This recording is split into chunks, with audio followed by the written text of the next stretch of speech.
Awesome, guys. Hey, thank you so much for joining us. Gabe Cordoba here, president at Realvolve and FirePoint. And I am really, really excited to chat with you guys and just bring you a ton of knowledge with our guest. Not only I've known him forever and consider him a close personal friend, he has been my coach in the past, my voice of reason, my therapist, everything. A lot of you probably know who he is, but a lot of you don't. So, Mr. Bob Corcoran, will you please, for those people who've been living under a rock and don't know who you are, tell us who you are and a little bit about yourself before we jump right into this. Excellent. Thanks, Gabe. It's always great doing something with you. We've done so much together over the years. Ladies and gentlemen, those of you, who know me, know I've been doing this for over 30 years right now.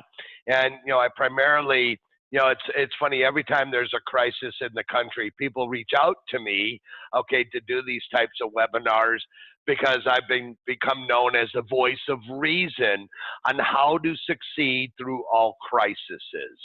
But in my 30 years, I've been through the first was the savings and loan crisis of the mid to late 80s. Then we had the dot-com bust. Then we have 9/11 and we had 2008. And I can say all of my clients came out of all of these crises smelling like a rose because they did exactly what we told them to do. I told them stay in touch with people, show caring concern. And so what's interesting about this right now is we have an opportunity when people walk away from today's session, Gabe, they're going to have very solid action items of what they can do to be sustainable through this crisis and any crisis. But in 30 years, I work primarily with teams, brokers, single agents also, not that many, because I'm all about team building. Because all of my clients, you are the chief executive officer because you're an independent contractor. So my first question I ask everybody, Gabe, are you the CEO and do you act it? Yep. Right? I love it. When you mentioned something, during crisis, everybody's reaching out to you, because you're the voice of reason, and I agree with that. But knowing you and coaching with you, I also know that you're not just going to give me some BS because you think that's what a real estate coach should say. You've been in this industry longer than everybody for the most part, and it's not just a voice of reason, but you're not going to tell somebody just what they want to hear because it's going to make them feel better. You're looking out for their business, and I think that's what people know and love about it. Yeah, Gabe, through everything, I always, to tell people, look, I'm not for everybody. My responsibility, not only am I your coach, I'm also your therapist. I can be your priest. I'm your marriage counselor, because that all comes into coaching in that world, as you well know from experience. But at the end of the day, for being the voice of reason, it's about common sense. I get paid to tell people what they need to hear, not what they want to hear. If you're a faint of heart and you're thin-skinned, I'm not good for you. However, if you take the advice and you apply the advice, you don't like the delivery, get over it, I say. Okay, but at the end of the day, I care more about my clients than they probably care about themselves. Look, we've been together how many years now, yet I'm still talking to you. I'm talking to Tom, right? I mean, I love that guy to death, and I hate when I see people struggle. And I kind of look at like, sometimes when someone's struggling, they're a lost soul. I'm going to reach out. And the thing is, at the end of the day, what do you want for your life? You define it. You put it in place, but get a trusted advisor. If you don't have a coach, then call me. Go to my website, bobcorcoran.com, schedule an appointment, and I'll talk to you. I'll just give you business tips. And that's what I do. I'm so passionate about this industry after 30 years and still have the same passion today as I did 30 years ago. And just as much energy. So you talked about, we get into this to have, whatever it is, this balance and everything. I want to jump right into this. Let's directly talk coronavirus, this pandemic that's going on. What's your take on everything that's happening? What agents and teams are facing as far as whether it's, financing changes or hesitation for buyers and sellers who want to go walk through or get their homes on the market? What's your perspective? What's your take on what's going on right now? Because that's what's on everybody's mind. I got to tell you, through all the other crises I've helped clients through, this one's grossly different because this one is life and death. I mean, if we just look at it, New York has had more deaths in New York City than 9/11. Think about that. Okay. And And so when we look at all these crises, Gabe, the important thing to remember is you still own and run a business. So I always say there's three types of people in the world. Number one, there's Chicken Little. You can, the sky is falling. Number two, you can be an ostrich, stick your head in the sand, or you can agree to outwork the competition.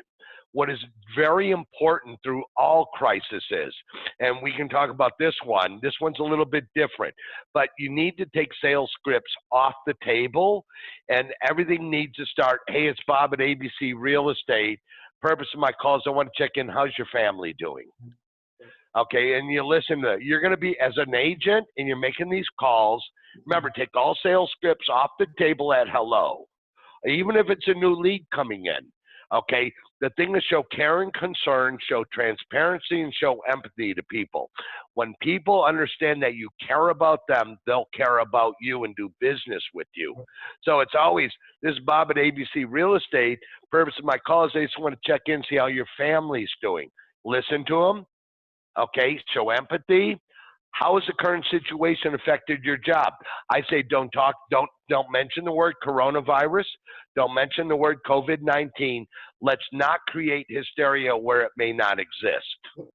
You got to remember, Gabe, you got a lot of people now that are working from home, okay, which is a new world for them. Not only are they working from home, but we have schools that are closed.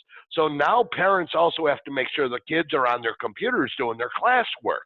So the bandwidth on the internet's totally being taxed right now, okay? And if we look at it here, we're on Zoom. Zoom went from 10 million users to 200 million overnight. Okay, Zoom's got a little bit of bashing. I don't worry about the bashing because it connects me to people. And that's what's important through this crisis, is being able to see people, Gabe.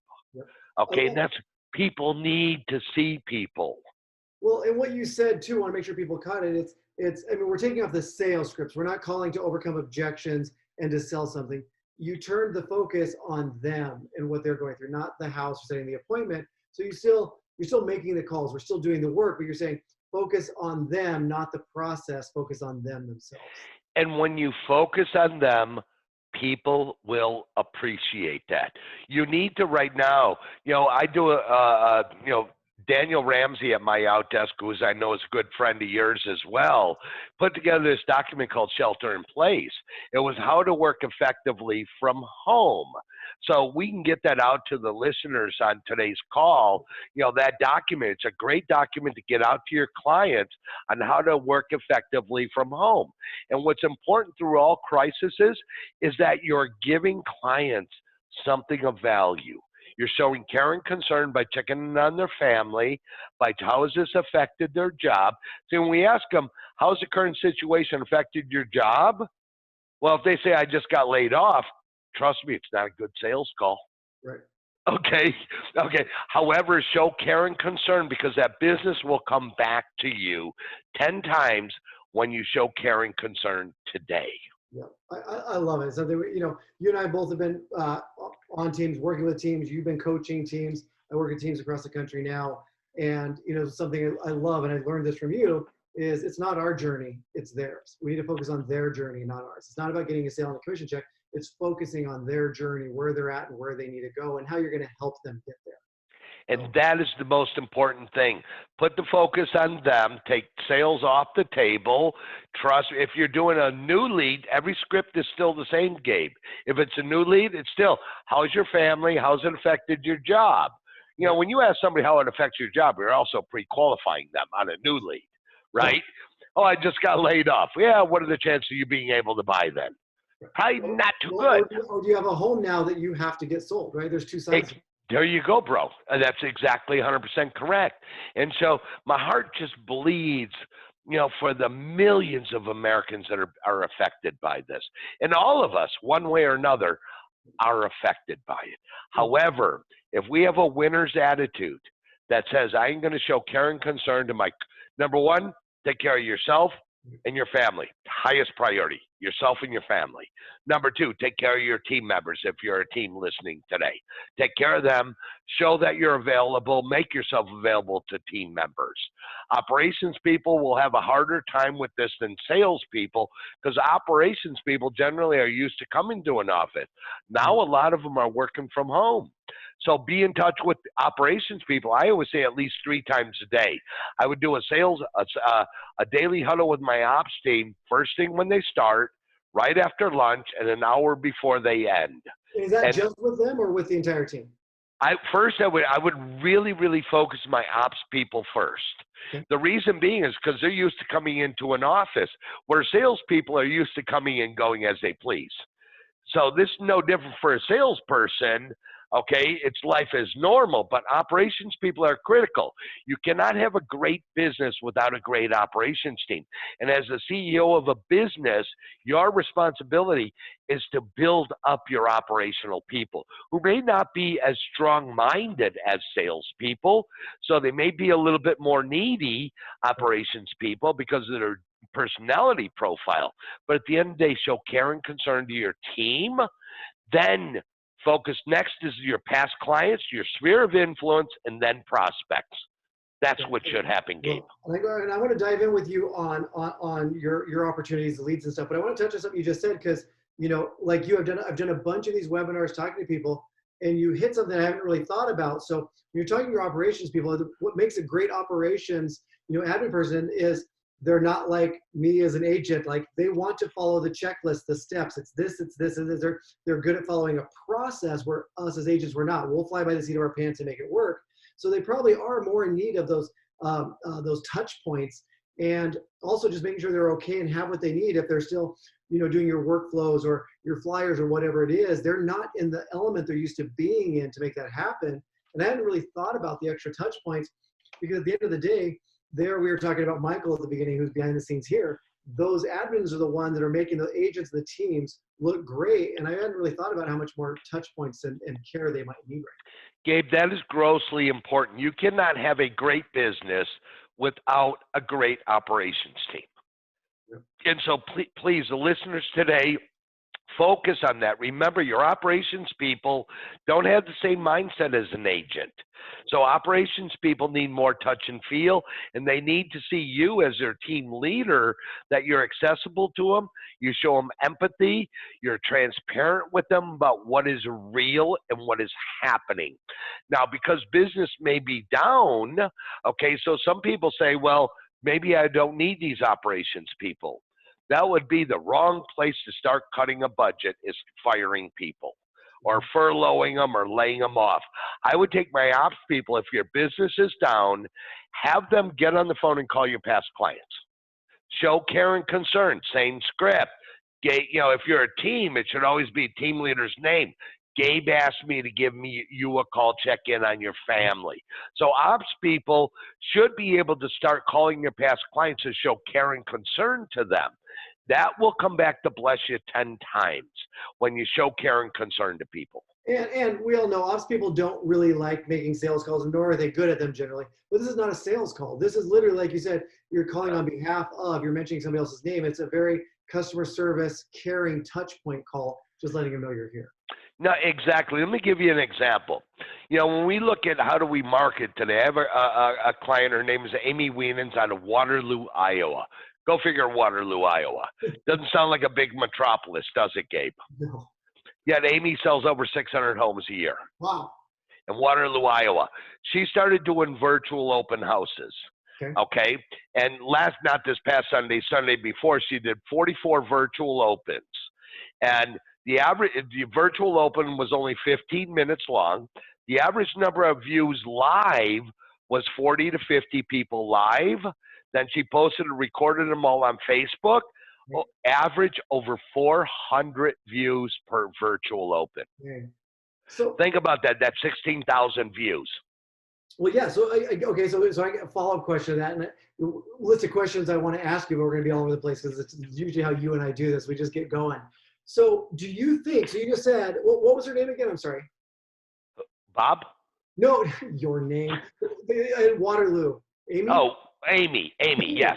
So with the results that Amy just got, do you see what we're being forced into and how we're having to be creative right now, changing how we do business in Yes. a year when we're done? Because you couldn't do that typical open house style. So yeah, what do you see changing in the industry based on what we're doing and adapting to right now? You know, a lot of it, I mean, sometimes there's a lot of blessings in disguise here, okay? Because I think a lot of what's going to come out of this is going to stick with us in the future, like virtual opens. Right. You know, we can do those anytime, okay? And so as agents, you must look at the challenges you're faced with today, and a lot of it is lead generation right now. Well, what are you doing that's proactive? And the thing I like what Amy said, when I asked her about her virtual opens, imagine, over 400 views times 44 virtual opens, right? That's 16,000 views. Helps her SEO, helps everything. But the number one thing she has heard from her sellers, thank you for not thinking like everybody else. Thank you for being proactive. Thank you for not sticking your head in the sand. Thank you for helping me sell my house. Those are great comments to hear from sellers. And it'll come back to bless you because you did something that was proactive that other agents in your market are not currently doing. I mean, it's hard to tell now in the future, obviously, but I mean, do you see people then doing this in a year and in 2 years to be able to get more exposure and do more open houses in a weekend? I see virtual opens being a standard operating procedure moving forward. I really do. I see virtual CMAs. Okay, a lot of my clients, they've listed. I have one client, I talked to her this Monday. She goes, Bob, it's kind of business as usual. She goes, I came in Monday morning and we had 11 new listings and 10 new contracts. And on my 11 new listings, 10 of them were taken virtually. Yep. Why does that need change when this is over?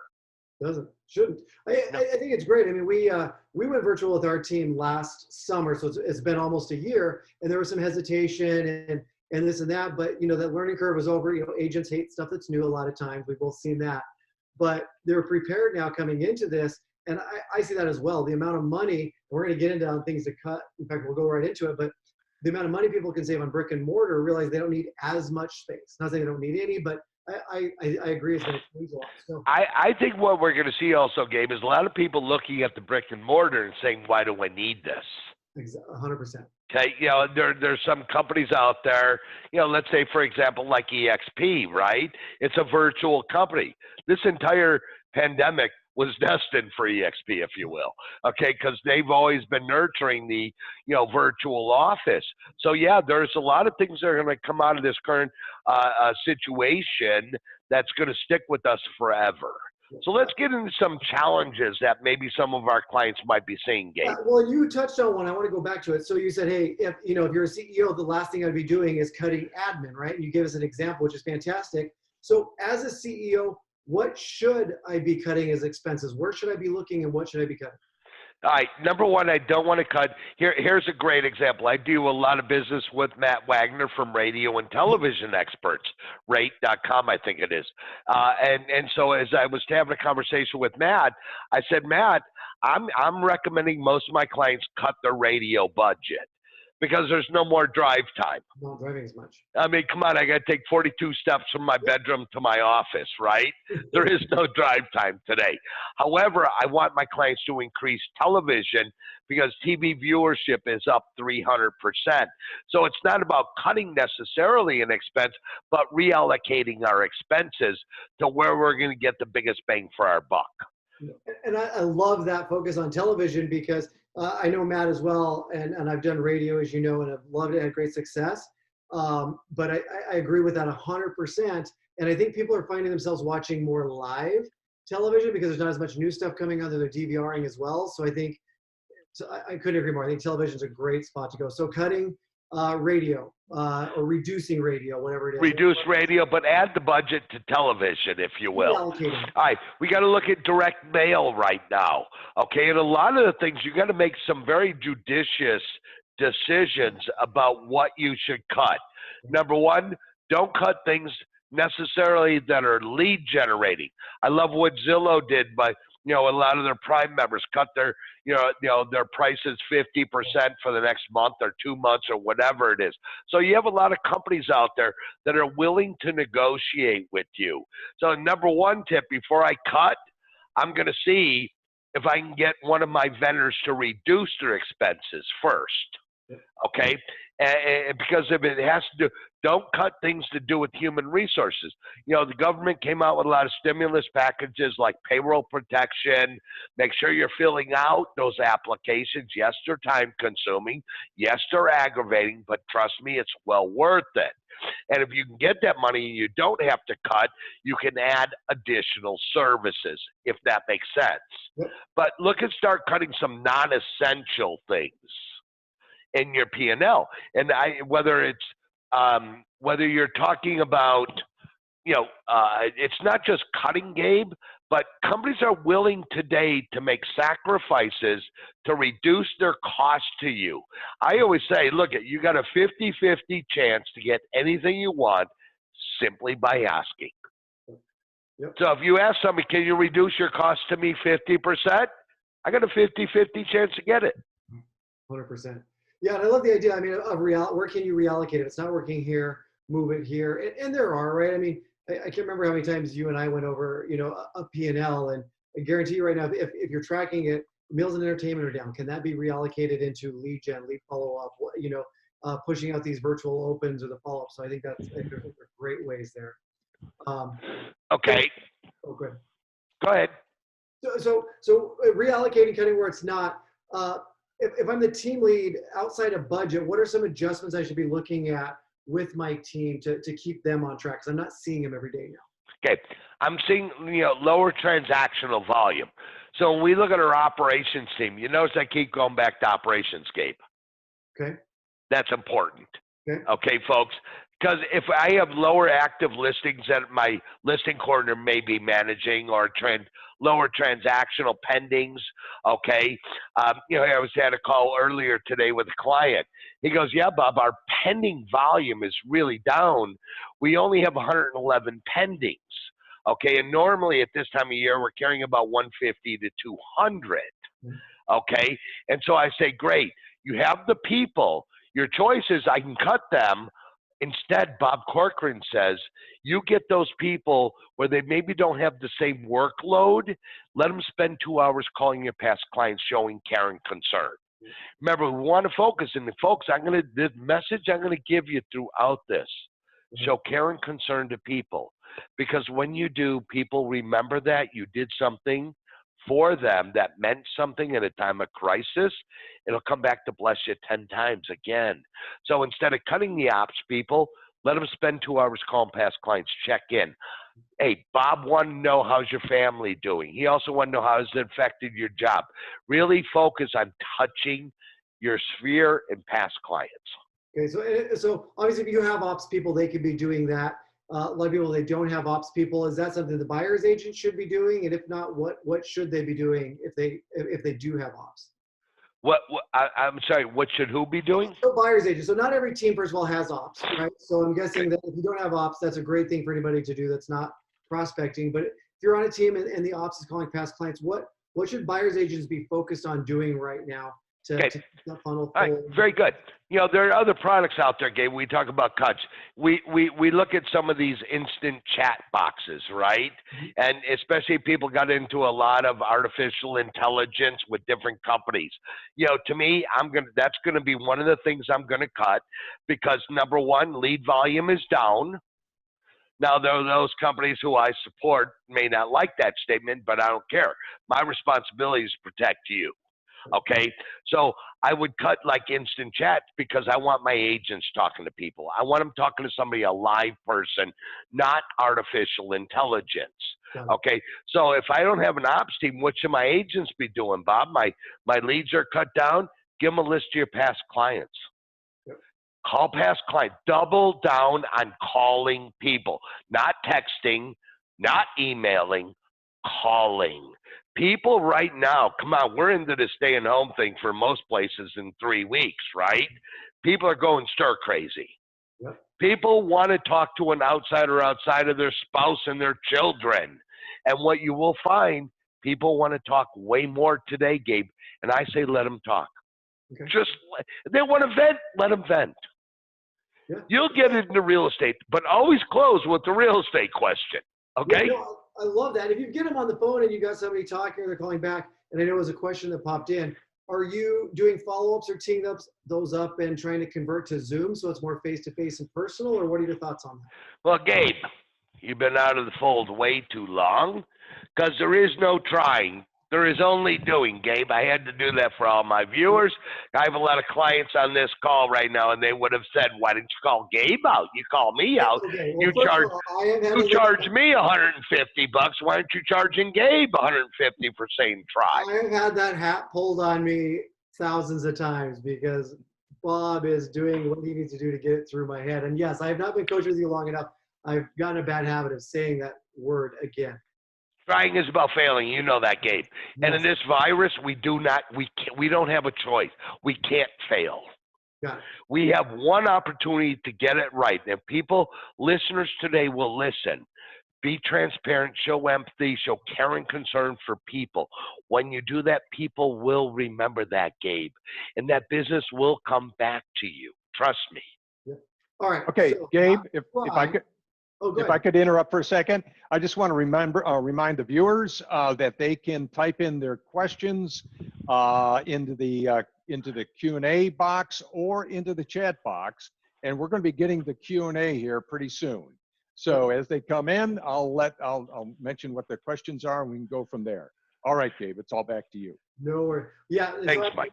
Bob, I was just going to circle back to that. So the agent we're talking about calling the SOI and their past clients, if you're having conversations, and like you're saying, more people are wanting to talk right now, are you doing follow-ups with Zoom to get face-to-face, or are you just keeping it on the phone, or what are your thoughts on what to do with that? You know, in my professional opinion, I like to see people. I can't touch you, but if I can see you, that's half my battle. So if a lead comes in, number one, I'm going to call them.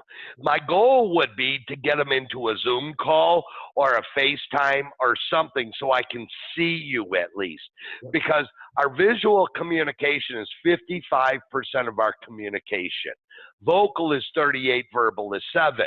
So if I can see you, I can feel your energy, you can feel mine, I can connect better with you on video than over the phone. Yep, I agree 100%. Agree 100%. All right, so accountability. You're all about accountability. What are we doing as team leads and as agents to hold ourselves accountable? I guess let's start with team leads. If you're a team lead, what are the tools? What are we doing to hold our agents accountable to what they need to be doing so that they're not turning into that ostrich and sticking their head in the sand?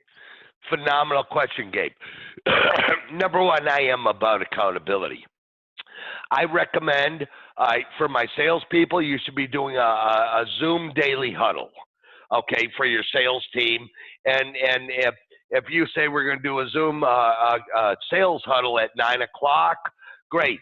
9 o'clock, all your agents on the team are on the Zoom call, so you as team leader can see them, hear them. Are they dressed for work? Because I had somebody send me a video. This was cute. It was a picture of a really scruffy dog and a real pretty dog, and it said, talking to somebody on Zoom without camera and with camera. Okay, so when you're on Zoom, please be dressed for work.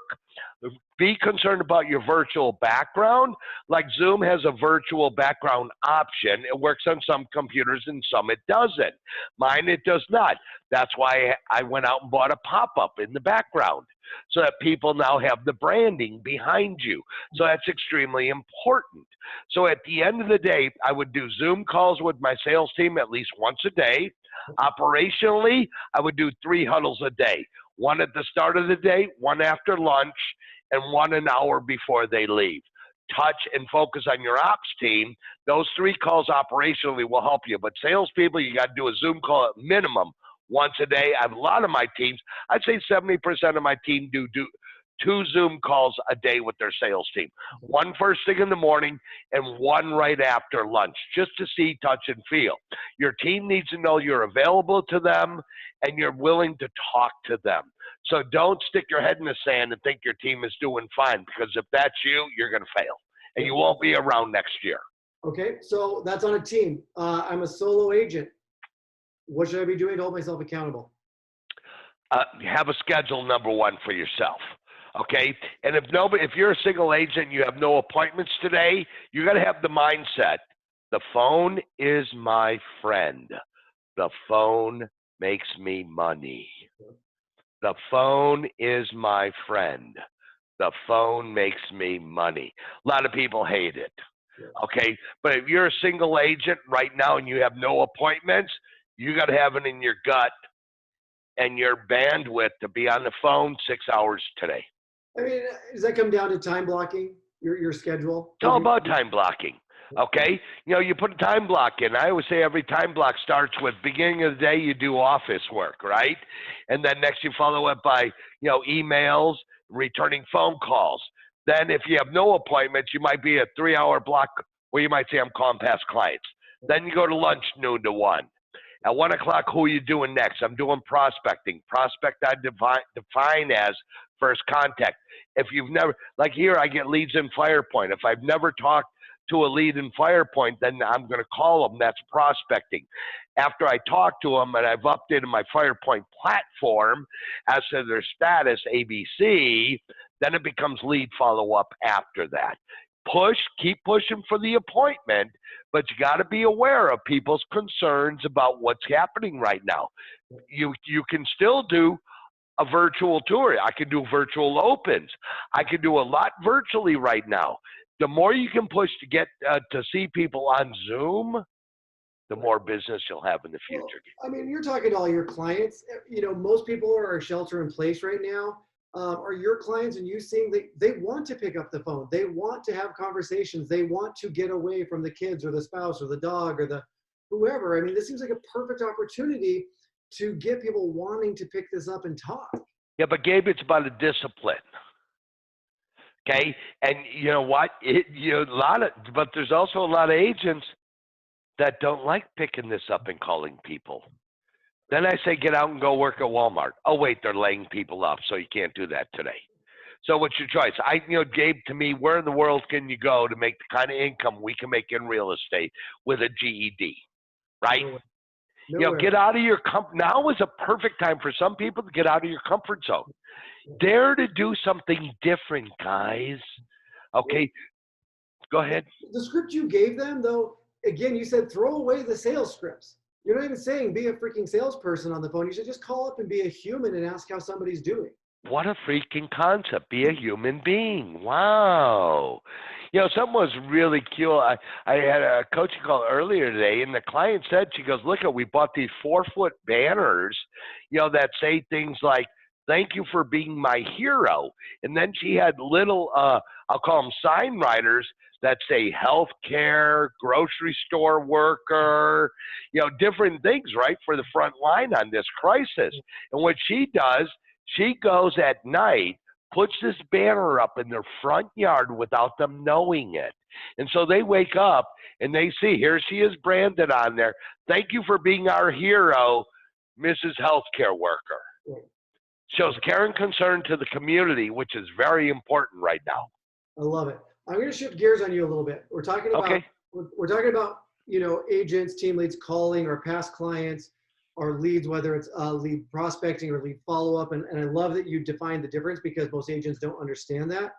But we've seen an influx of agents over the last few years. We have as many, if not more agents coast to coast than we ever have had. And a lot of them have done well, right? Because there was a lot of business. It was easier to do business, but there's concerns right now. There's concerns, do I keep having business? So is there opportunities if you're a solo agent concerned where the business is coming from to pick up the phone and reach out to local teams? And or if I'm a team lead, is there opportunities to reach out to agents that might be looking for a home to go to be recruiting and building my team? Great question. It's probably the number one question I've gotten from my clients right now. If you're a single agent on today's call and you're faltering miserably, please look to a team. If you're a team leader, now is an optimum time to be recruiting. But on recruiting, what's important is, do you have to recruit? I'm all about teaching my clients to build a team based on culture. My 4 tenets of a great business: only hire people that embrace your mission statement, agree to embody your core values. Patrick Lencioni wrote a book, 5 Dysfunctions of a Team. That book should be mandatory reading if you own a team for everybody, and make them give you a book report.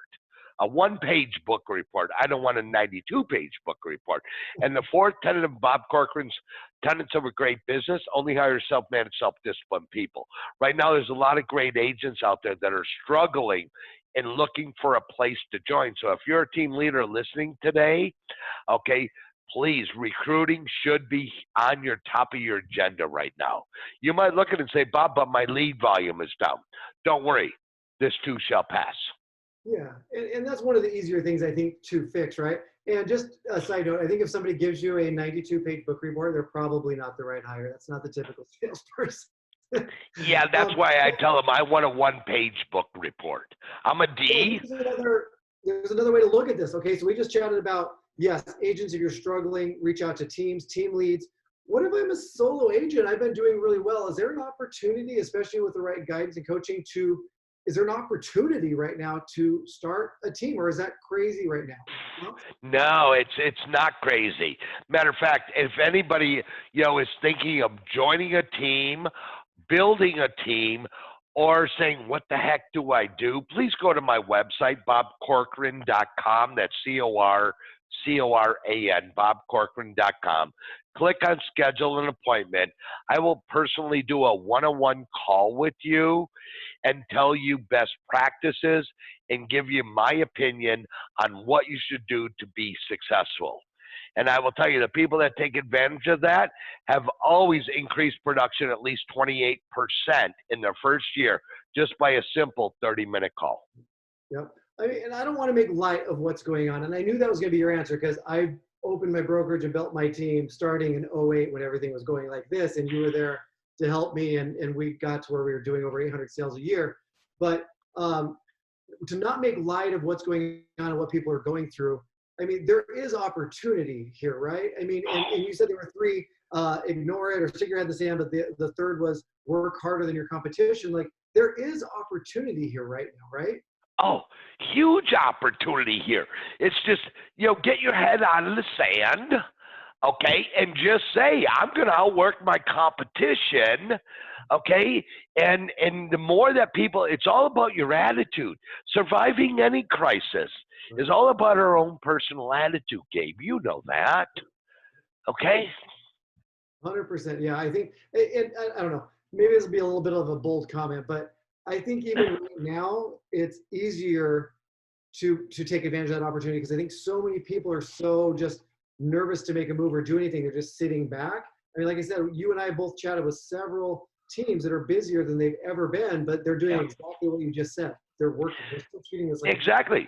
I just had a coaching call today, and one of my clients, we're reviewing numbers, and even basing things on through April, they're up 72% this year.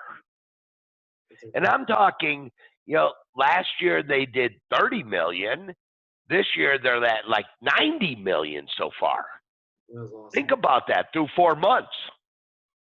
Incredible. Okay, so at the end of the day, you're going to make out of this crisis what you want to make out of it. I can tell you what to do, whether you apply it or not is your choice. Most people, the sad thing is, most people won't apply it, Gabe. Yep. And that's what's sad, is because the advice they're hearing here today, if they'll simply trust it, unconditionally believe it, and implement it, they'll survive. Yep. And they don't have to go it alone. There's a ton of help. So if you're implementing, talking about making decisions, taking advantage of these opportunities, are there some short-term decisions that agents could be making that hurt them long-term? Or are there any pitfalls you should see the short term, if they decide to stick their head in the sand, get out of the business. That's my advice. Now is the time, Gabe, to be proactive. Okay? And ladies and gentlemen, my heart bleeds for you. I really care about your well-being, but I want you all to please know you're in control of this, ladies and gentlemen. You can decide to have a great life or decide to do nothing. If you decide to do nothing, please get out of real estate. But if you really speak and listen to your heart and apply what your brain is telling you to do, you will be successful, and you will succeed this. But please don't overcomplicate it. Don't get into paralysis by analysis. Don't say, well, that won't work in my market. How many times do you think I hear that, Gabe? Yeah. Right? You know what? You don't know if it'll work until you do it, folks. Please, I plead with you. I care about you so deeply. And all I want you to do is to trust what Gabe and I are sharing with you right now. And you got nothing to lose by not doing it. But just do it, folks, please. Yep. Don't All right. You got to do that. So I want to jump into Q&A, Bob. We got some questions coming in, so I'm going to hit in some of these. So Christina asks, can you touch on buyer's agents, what they could be doing to weather the storm, not just cutting costs and expenses. She's less than a year into this, although a lot of the information with teams is helpful, not super relevant to her as a single agent. So weathering the storm, single agent, less than a year new into the business. So what can she be doing? Double down in your calling. Okay. Number one, you're only, was she a standalone agent, Gabe? Do you know? Yep. Single agent in the business less than a year. Okay. Networking, SOI. Okay. Not much networking going on unless it's virtual because social distancing. Call everybody you know. Call your sphere of influence and keep calling them. Check in, show care and concern. People will remember, even if you're a new agent, you showed care and concern. And by doing that, the people, when they come out of this crisis, will come back to you. Okay? Look at doing things. If you're a new agent, you don't have any listings. Borrow a listing from another agent in your brokerage. Do a virtual open house. Okay, if you can go out and do a physical open house, great. Virtual open houses are doing much better today. Okay, so, but be proactive. Don't be an ostrich. Don't stick your head in the sand. You know, I've actually chatted with an agent earlier today. She was only like 3 months in, like was literally just going through training when a lot of this started happening. And she has just been reaching out to the brokerage, doing virtual opens on brokerage listings. And she's already busier than what she can manage. It's just being proactive, doing exactly what you just said. She didn't stick her head in the sand. I love it. All right, Chris. Here, I'll give you. Hold on, Gabe. Let me tell you a story. I had a new agent, Bob, brand new in real estate. I'm on food stamps, and I have 3 kids under the age of 9. How do I succeed? You want to talk about somebody who has all the odds against her, right? Yep. I said, look at Dot. You got to master your community. Go door to door. She goes, but I have 3 kids. What do I do with them? She goes, I said, do you have a wagon? She said, no. I said, ask your broker to buy you a wagon. Broker bought her a wagon. She put her 3 kids in the wagon 7 days a week, went door to door, and the only marketing tool she had was her business card, Gabe. First year, sold 102 homes. It was discipline How ethic right there. big are your rocks? How bad do you want to be successful? Comes down to you. Now is the time to look within and say, who am I? Do I have what it takes to be successful? And be honest with yourself, Gabe. Yep. You got to start from a point of honesty. Chris asks, how do I guide prospective buyers who are thinking of waiting 6 months or so because of the economy? What advice? Wow, this is a tough one. I just heard a client coaching call right before I got on here. Chase Bank is raising that they're only going to be doing mortgages with people that have a credit score over 700. Mm-hmm. Wow. So at the end of the day, right now, prices are flat right now, but they will go up. Interest rates are still historically low.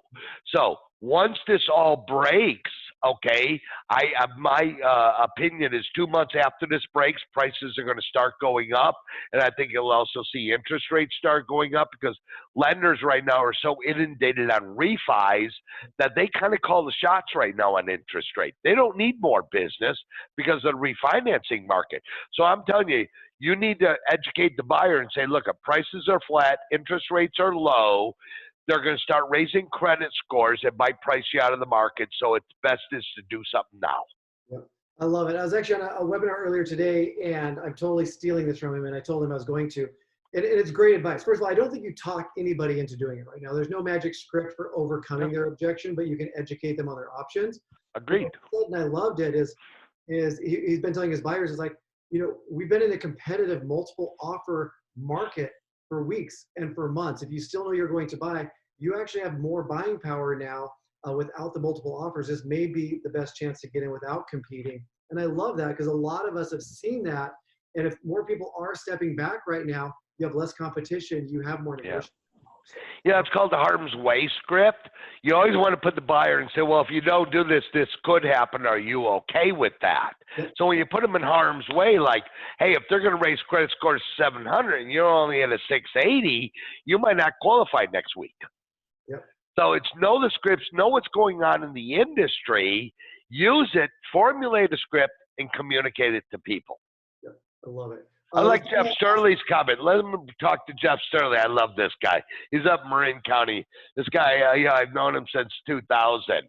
Okay, Jeff, he says, I assume, think about asking wife if we could do a conference via Zoom. 100% agree, 100%. Remember, Jeff, well, like I said earlier, it's about seeing people. People love you, Jeff, as everybody. Please, they need to see you. They need to see your self-confidence on Zoom. But if you're doing Zoom, please pay attention to your background. I mean, I was talking to a prospect the other day, and we're doing a Zoom call, and he set it up in his bedroom, and there was his bed unmade in the background. Ugh. I turned him down as a client because his bed was unmade. Well, I mean, it just shows you how much work you're putting into something. I agree. So we got to think a little differently because it's going to stick with us, Gabe. Yeah, absolutely. Well, let's record everything. So I want to get back there. And there's another question that came in that's similar to the other about what you could be doing as a newer agent, which was similar. You said, asking for listings, do these virtual opens, and that's come up a few times. Do you have any documentation or help or guidance that we can provide on how to do these virtual open houses? Absolutely, I do. Okay, and if people would like Michael, I don't know how you want to handle this. If we can send it to all the people that have registered for it, but I will take best practices from my number one client, Amy Wienans, who is really, I call her the queen of virtual opens. She's put together her standard operating procedures for virtual opens. So if people, Michael, would like that, happy to send it to all the attendees for today. Okay. Awesome. And I mean, Bob's doing this. I've known Bob forever. He's just one of the most giving people I know. Not charging for this. You do not have to be, a client of his, of Bob Corcoran Associates. All of this information for attending, he is just giving you to help you in your business and be a better agent. So Gabe, after 31 years of the business, okay, I've learned a long time ago, you get by giving. Okay, and this is like we didn't charge for the webinars. And people have been telling me, Bob, you bring so much value to these companies, you ought to be charging at least $5,000 a webinar. And I said, it ain't going to happen. Too many people need help right now. And I said, look, my heart is to give back to the community. And that's what these webinars are all about, Gabe, is giving back to the community. Yep. Somebody asked what Amy's last name is from Waterloo. Wienans, Wienands, amywienans.com, I think is her email address. And look at her Facebook page, actually, and look at her virtual opens that she's doing if you want to see how they're conducted. Yeah, it's amywienans.com, Wienands. Take a look at her Facebook page. Last weekend, 44 virtual opens on Sunday. Okay. Think about that. We got to wrap this up. I got one more question here. I think it's similar, but she's okay. I get it. We're going to be proactive. I'm also mainly a buyer's agent, and I've been showing caring concern, and I generate new leads, but mainly customers want to wait. What do you recommend to overcome this or to motivate them to explore it while not wait? If they're buyers and they want to wait, put a harm's way script. If the interest rate goes up 0.5%, how much does that reduce your buying power? So put them in harm's way. And so always be aware of what's going on currently in the industry. If banks, people that, the one client that said, look, Chase is going to raise their credit score to 700, the other banks follow the big lambs, follow the lions. So if Chase says we're doing this, a lot of the smaller banks do the same thing. So it might price a buyer out of the market. If I'm a seller, I use the exact same script. Look at mortgage companies that are looking to raise credit scores, which reduces buying power. Let's make sure we get a house on the market, the opportunity to get a contract before this happens. Harm's way script. Yep. And at the end of the day, if they're concerned, they're concerned. Nurture them until you get there. So, Bob, we need to wrap this up. You've been doing this forever. I mean, I want them to hear, but I even personally want to hear, like, sum this up. What are you seeing? What's the advice of everything we heard? We're going to get the recording to them, but like sum this up for us and give us something that we walk away with that we really need to know and understand and take with us. Thanks, Gabe. You know, it's always a pleasure doing stuff with you because you, like me, you understand get by giving, okay? And you always give back so much. And I always say, Gabe, you got to cut it out a little bit, okay? And you say the same thing to me, but we are so passionate about what we do. Ladies and gentlemen, Gabe and I know Gabe's heart. We're here to help you. We care about you. We care about your success. However, if we don't hear from you, we can't help you. Okay, if you want to get a hold of me, you want to set up an appointment, please go to bobcorcoran.com, click on schedule an appointment, and I will personally have a call with you. Okay, Gabe, if people want to talk to you, how do they do that? Yeah, so most people are finding me just on Facebook, guys. My name's right there on the screen, Gabe Cordoba. It's the easiest way to get me. Reach out to me. I'm doing tons of these, and Bob's right. We're a giving community. We love to give. Let us know how we can help. And I mean, Bob, I mean, it's your time, what you've been doing this, I mean, that's a huge offer. Huge offer. Well, you know, Gabe, it's always a pleasure doing things with you and sharing current information with our clients because that's how we make a living, is by sharing information of best practices. So people, what you take away from here, you learn from Gabe and I, we get by giving, have the same attitude. You give to your current clients, you give to your past clients. Show care and concern, and the business will come back to bless you, guaranteed. Amen. Couldn't have said better myself. Thank you so much, so much. Everything's going to be bundled up and sent to everybody who registered on this, Bob. Excellent, Gabe. I appreciate the opportunity getting to do this with you. So always. I look forward to talking to those who want to have a call with me. Thanks, Gabe. Take care and be safe, Bob. You too, my friend. Bye-bye. Love ya.